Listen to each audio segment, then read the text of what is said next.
آپ نے ضمانتیں نہیں ہونے دینی اور فلاں شخصیت کو آپ نے 2000 الیکشنز کی اختتام تک آپ نے جیل میں رکھنا ہے, رہا نہیں ہونے دینا. اب جو قابل غور بات ہے جناب اسپیکر وہ یہ ہے کہ آپ اس کی ٹائمنگ کو دیکھیے. ایک واقعہ رونما ہوتا ہے, ایک انسیڈنٹ ہوتا ہے 3 سال پہلے. 3 سال اس میں کوئی ذکر نہیں, کوئی اظہار نہیں. 3 سال بعد یہ سرفیس ہوتا ہے اور یہ ایفیڈیوٹ سامنے آتا ہے اور یہ سٹوری بریک ہوتی ہے. اب اگر آپ کیس کو دیکھیں, جو اپیل اسلام آباد ہائی کورٹ میں آتی ہے, تاخیری حربے استعمال ہوتے ہیں اور ریکارڈ کی بات ہے کہ 15 ایڈجرنمنٹس حاصل کی گئیں تاکہ طوالت پکڑے کیس. اور پھر 15 ایڈجرنمنٹس کے بعد جب یہ سٹوری بریک ہوتی ہے اور یہ ایفیڈیوٹ سرفیس ہوتا ہے تو پھر یہ کیس جو ہے وہ یہ شکل اختیار کرتا ہے. اب حیرانی کی بات یہ بھی ہے جناب اسپیکر, جس جج موصوف کو, رسپیکٹیبل جج کو, جس پر یہ الزام لگایا گیا, وہ اس بینچ کے ممبر ہی نہیں ہیں. وہ بیل کی جو اپلیکیشن ہے اس بینچ میں ہے ہی نہیں, ان کے سامنے کیس لگا ہی نہیں ہوا. تو اس سے آپ کو اس کی صداقت اور اوتھینٹسٹی کا علم ہو جائے گا. اب وہ جو ایفیڈیوٹ ہے, اب بھی یہ بات بالکل واضح ہو چکی ہے کہ یہ ایفیڈیوٹ ہے یہ نوٹرائزڈ کہاں ہوا, کس شہر میں ہوا, لندن میں ہوا, معاملات کے آفس میں ہوا, کس کی موجودگی میں ہوا. یہ سب چیزیں اب تو میڈیا پہ پوری خبر جو ہے وہ گردش کر رہی ہے اور اس کو بنیاد بناتے ہوئے انہوں نے اپنی رائے قائم کی ہے. جناب والا ٹیپ, ایک آڈیو ٹیپ میڈیا کی زینت بنی, اس پر ایک طویل بحث ہوئی اور کئی دن وہ موضوع بحث رہی, وہ جو ویڈیو ریکارڈنگ تھی. اب جب اس کا فورینزک ایگزامینیشن کی گئی تو ظاہر ہوا کہ وہ ٹیپ جو ہے وہ حقائق پر مبنی نہیں ہے.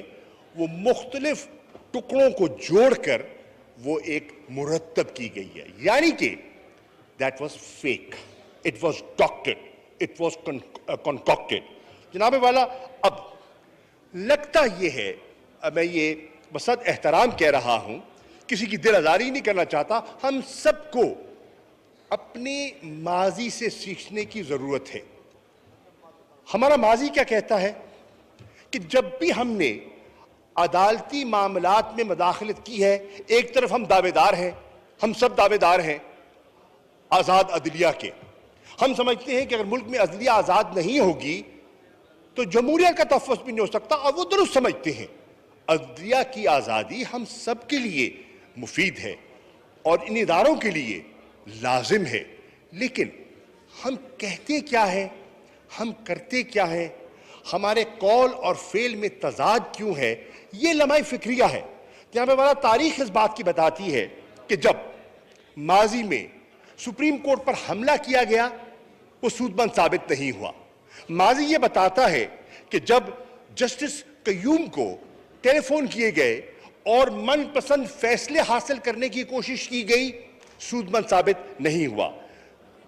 حالیہ تاریخ بتاتی ہے کہ جناب مرحوم جج ارشد ملک صاحب کو جب بلیک میل کیا گیا اور ان سے ایک کنفیشن لینے کے لیے ایک پورا ایک ماحول بنایا گیا تو وہ بھی ایک انوسنس کے لیے وہ بھی فائدہ مند ثابت نہیں ہوا.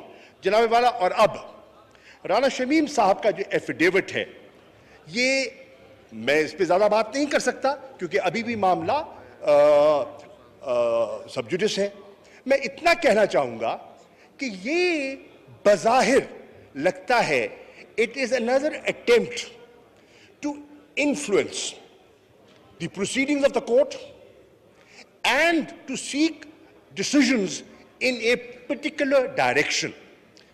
یہ ٹرینڈ بہت خطرناک ہے اور یہ میں سمجھتا ہوں اس کا ہم سب کو نوٹس لینا چاہیے اور اس کے لیے تدارک کرنا چاہیے. ایک دوسری چیز جناب والا جو میں آپ کی خدمت میں پیش کرنا چاہتا ہوں, ہمارے حزب اختلاف کے دوست ہیں, تنقید کرنا ان کا حق ہے اور ان کی باتوں کو سننا ہمارا فرض ہے, اور ہم نے ان کی تنقید میں جو مثبت پہلو ہے اس کو بھی تلاش کرنا چاہیے, اور اگر کوئی مثبت پہلو ہے اگر ہم اس کو اپناتے ہیں تو ہم اپنا فائدہ کرتے ہیں. لیکن جناب والا تنقید برائے تنقید اگر ہم کرتے ہیں اور اس سے پورے ملک میں ایک مایوسی پھیلتی ہے, آپ کا جو انویسٹر کانفیڈنس ہے وہ متاثر ہوتا ہے, اور جو ہماری معیشت مشکل میں رہی تھی اور اب وہ ریکوری کی طرف مائل ہو رہی ہے, اس کو obstruct کرنا اگر اس کا آبجیکٹو ہے تو میں سمجھتا ہوں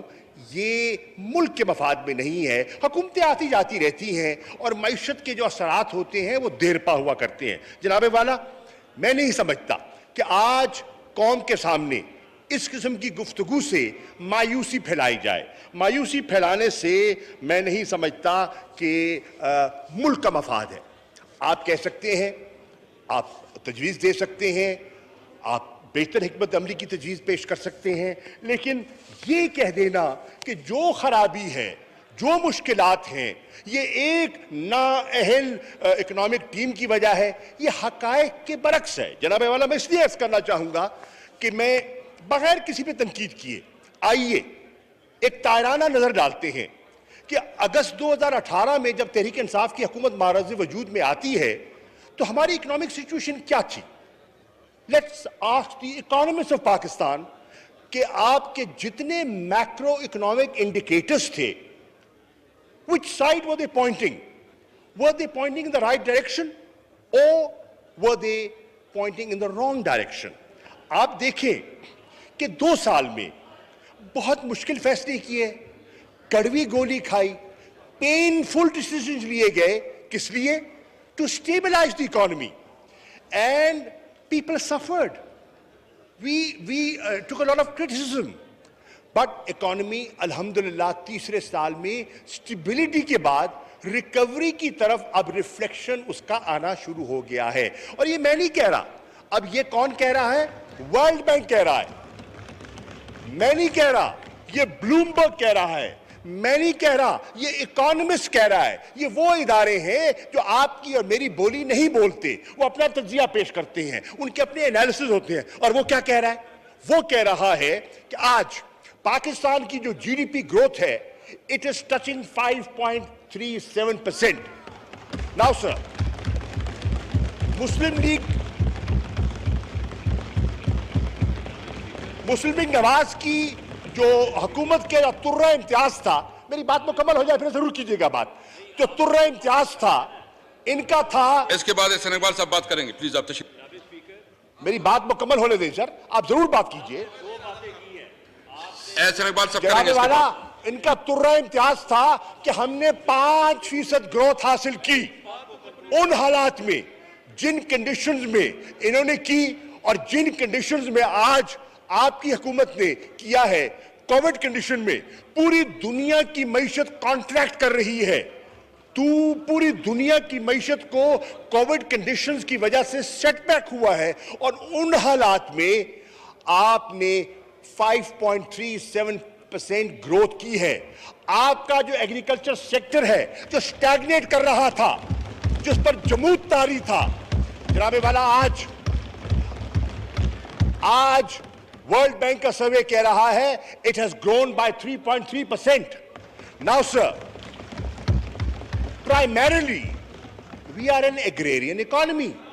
There are 83 lakh agriculture farming households in Pakistan. When their purchasing power goes up, it has a multiplier effect on Pakistan's economy. اور یہ ہو رہا ہے.